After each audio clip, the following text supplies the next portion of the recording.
Hello beautiful traders, জয় সিয়ারাম। আমি সুজন, আমার সাথে রয়েছে বাপ্পা। হ্যালো এভরিওয়ান, জয় সিয়ারাম। আমি সুজন, আমার সাথে রয়েছে বাপ্পা। সো কালকে বাজেট ডে। সো কালকে নিফটি ফিফটি প্রেডিকশনটা আমি ঠিকমতো করতেছি না, তাও একটা ভিডিও বানানো দরকার যে তোমাদের কি করা দরকার কি না করা দরকার সেটা বোঝানোর জন্য আমি ভিডিওটি বানাচ্ছি। আমরা কি করব কালকে বাজেট ডে, যেহেতু কালকে কি হবে?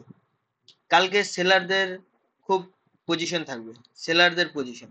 ঠিক আছে, কালকে যদি আজকের মার্কেট দেখে কালকে যদি কোনো পজিশন মাপো, কালকে বায়ার্সদের ক্ষেত্রে কালকে খুব রিস্কি ট্রেড হয়ে যাবে। ঠিক আছে, সো কালকের মার্কেট সাইকোলজি অনুযায়ী কালকে তোমরা ট্রেড নিবা। আজকে আমি কোনো মানে স্পেসিফিক এই সাইড থেকে এই সাইড যাবে বা ওই সাইড থেকে এই সাইড যাবে এটা কোনো কিছু বলবো না।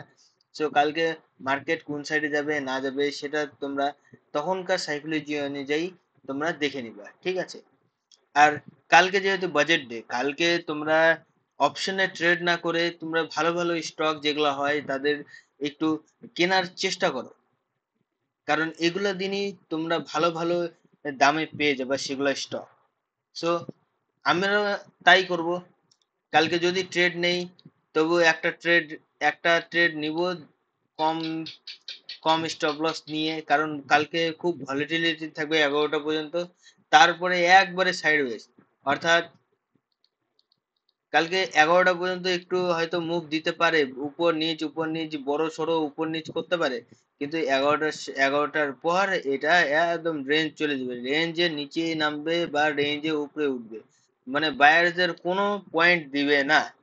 সো কালকে এই কারণে আমি কোনো ইন্টারেস্টেড না এই অপশন ট্রেড করার জন্য। তাও তোমাদের একটা প্ল্যান বলে দিই, যেহেতু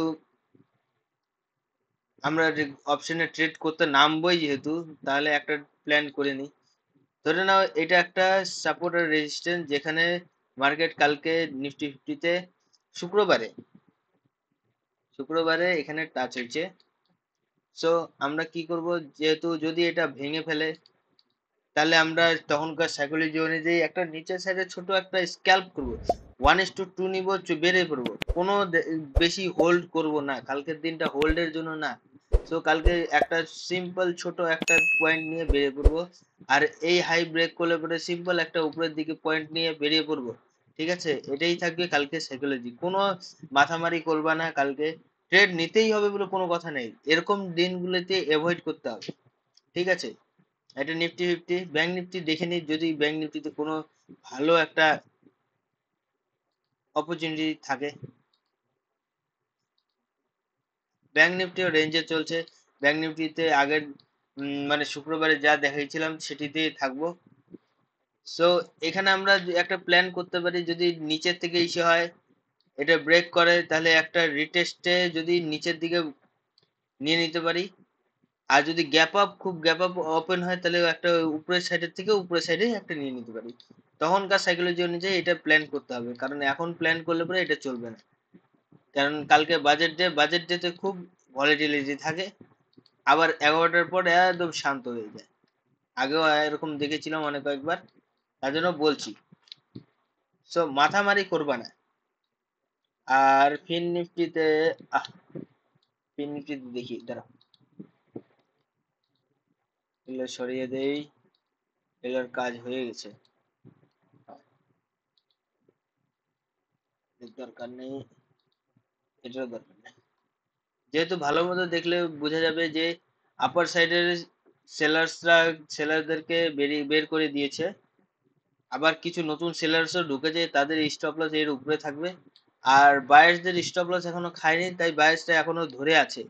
সো কালকে যদি বায়ার্সদের স্টপ লস খেয়ে ফেলে তাহলে একটা নিচের দিকে ট্রেড নেওয়া যাবে, এইটাই থাকবে পজিশন।